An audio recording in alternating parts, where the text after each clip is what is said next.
Cucu, eu sou Nilma Oliveira e hoje trago para você o capítulo 3. Severidades.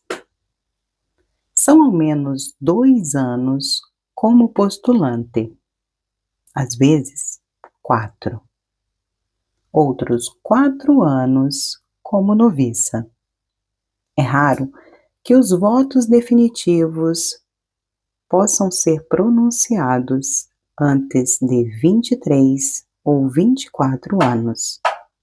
As Bernardinas Beneditinas de Martin-Vergat não admitiam de forma nenhuma viúvas em sua ordem.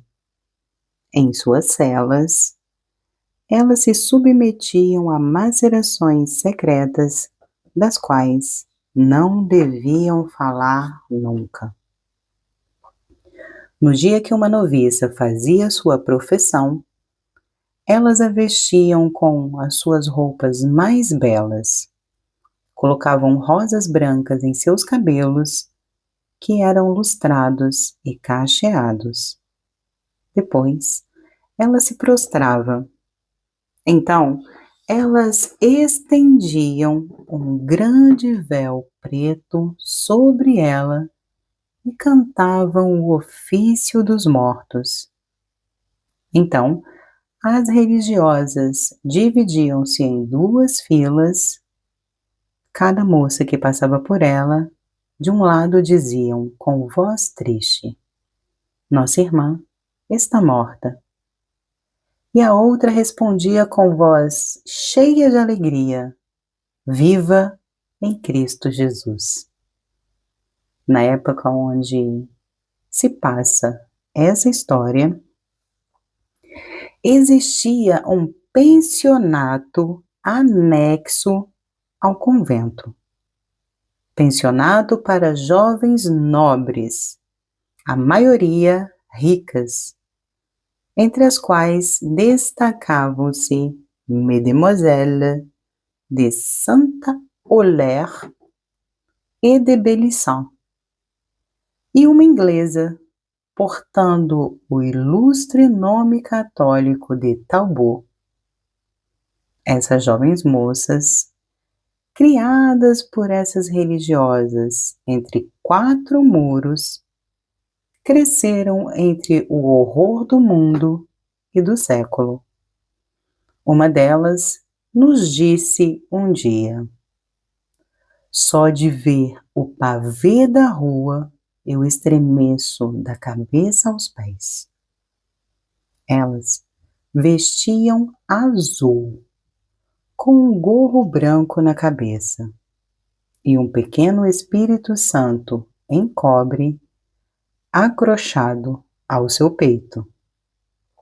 Em certos dias de grandes festas, principalmente na festa de Sainte Marthe, era concedido como alto favor e felicidade suprema que elas vestissem o hábito das religiosas e que fizessem os ofícios e as práticas de São Benoît durante todo o dia.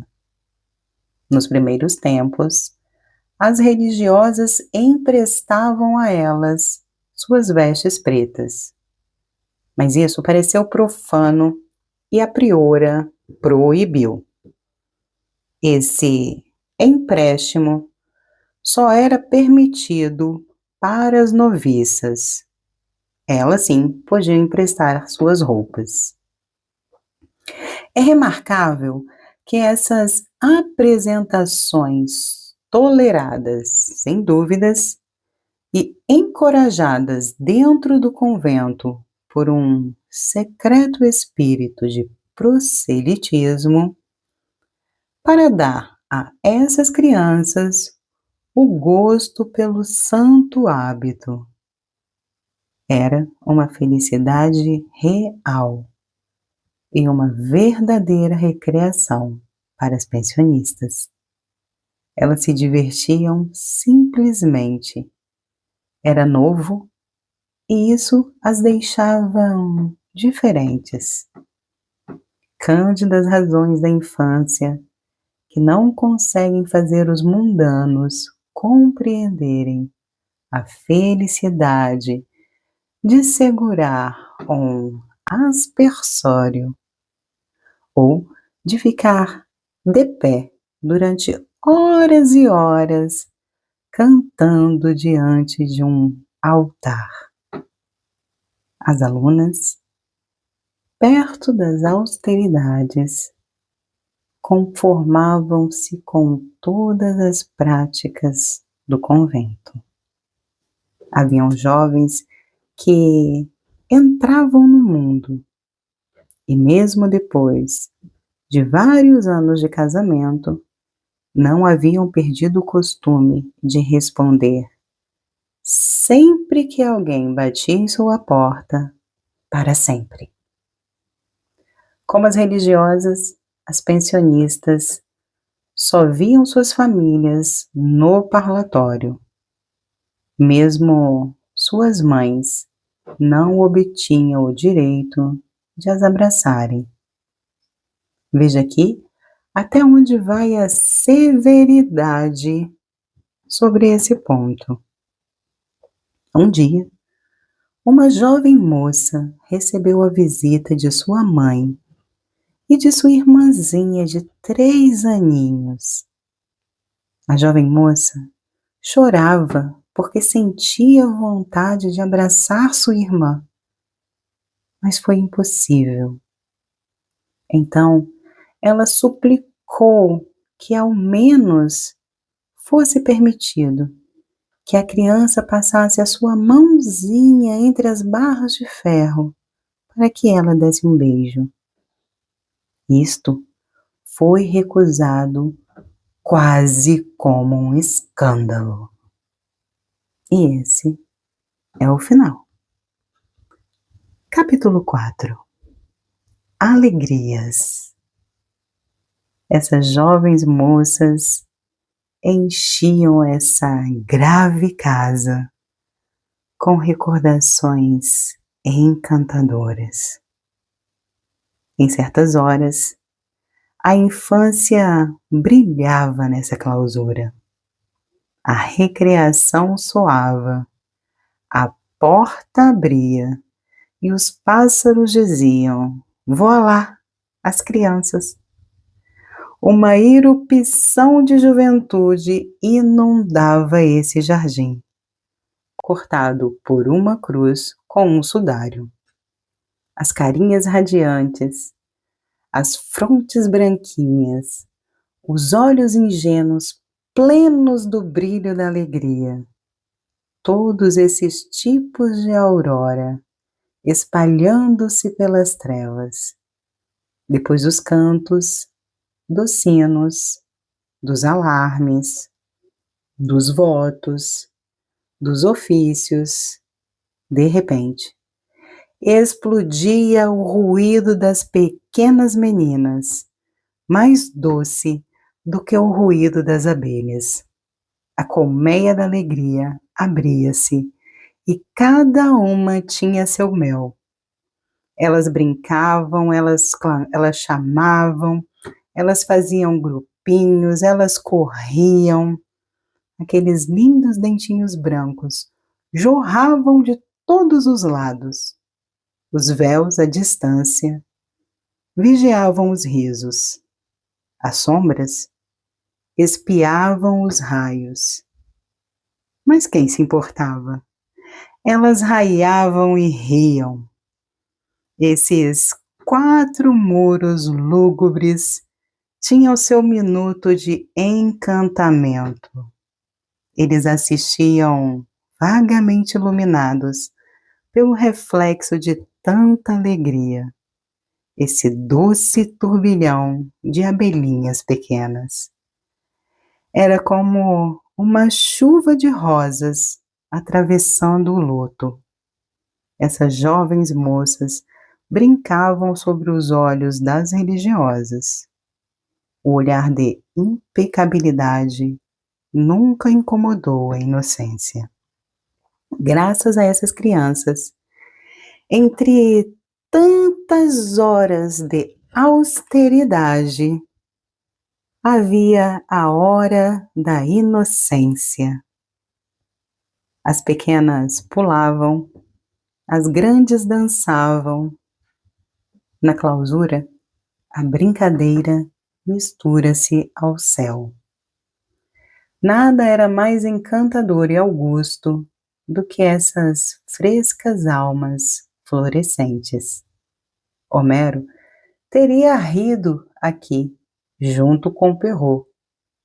Existia nesse jardim escuro a juventude, a saúde, o barulho, os gritinhos, o entusiasmo, o prazer, a felicidade que faziam desenrugar as avós, tanto das epopeias como as dos contos.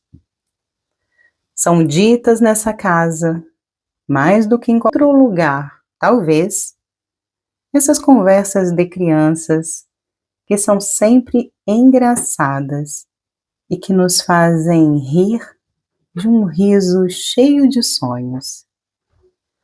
Foi entre esses 4 muros fúnebres que uma criança de 5 anos exclamou um dia: "Minha mãe, uma grande acaba de me dizer que eu só tenho ainda 9 anos e 10 meses para ficar aqui. Que alegria!" Foi ali também que teve lugar o seguinte diálogo memorável. Mãe vocal: "Por que está chorando, minha criança?" A criança de 6 anos, soluçando: "Eu disse a Alix que eu sabia minha história da França. Ela disse que eu não sei, mas eu sei." Alix, a grande, 9 anos: "Não, ela não sabe." A mãe vocal: "Como assim, minha criança?" Alix: "Ela me disse que eu abrisse o livro ao acaso e que fizesse a primeira questão que eu visse no livro e ela responderia." Mãe vocal: "E então?" Alix: "Ela não respondeu." Mãe vocal: "Vejamos. Qual pergunta era essa?"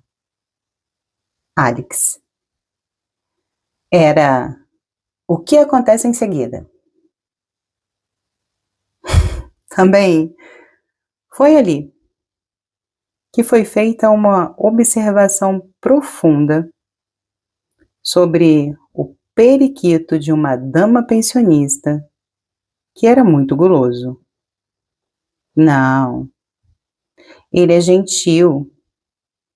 Ele come a sua torradinha como uma pessoa.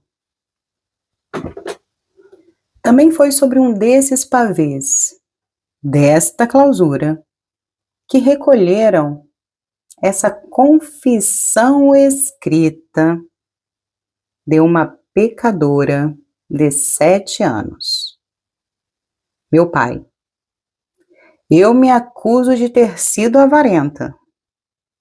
Meu pai: "Eu me acuso de adultério." Meu pai: "Eu me acuso de ter olhado para homens." Foi sobre um desses bancos do jardim que foi improvisado por uma boca rosa de 6 anos o seguinte conto, escutado por olhos atentos de 4 a 5 anos. Haviam 3 galos e eles tinham o seu próprio país. O país era cheio de flores. Eles colheram as flores e as colocaram em seu bolso. Depois, eles colheram as folhas e as colocaram em uma bolsa. Mas Havia um lobo nesse país e vários bosques. O lobo estava no bosque e comeu os 3 galos. Fim do conto. Ah, e tem também esse poema. Aconteceu um golpe de bastão. Era Polichinela que deu no gato. Isto não fez bem. O gato gritou. Então uma dama colocou Polichinelo na prisão.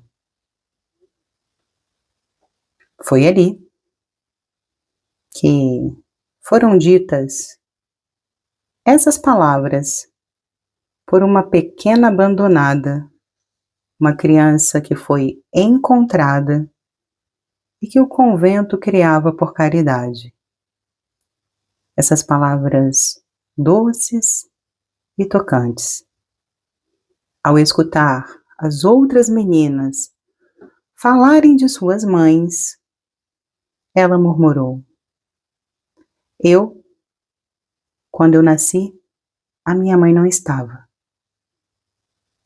Havia também uma freira que estava sempre apressada pelos corredores, com o seu molho de chaves, que chamava-se Irmã Ágata. Os grandes dos grandes, acima de 10 anos, a chamavam de Agatoclés. Agatoclés de Siracusa foi um tirano. Chave, em francês, é clé. Agatoclé. Ágata da chave. Voltamos, então.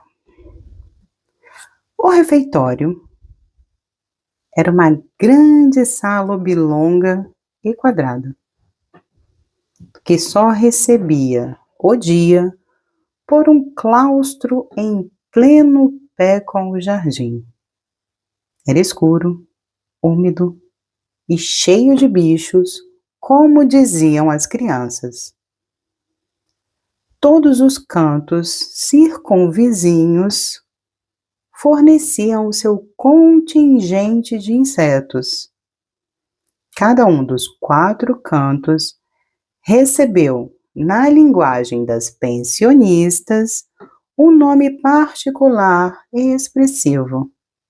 Havia o canto das aranhas, o canto das lagartixas, o canto dos tatuzinhos de jardim e o canto dos grilos. O canto dos grilos era próximo da cozinha e muito estimado. Era mais quente do que os outros. Do refeitório, os nomes passaram ao pensionato e serviam para distinguir, como no antigo colégio Mazarã, 4 nações. Todas as pensionistas levavam o nome do canto que elas sentavam para fazerem as refeições.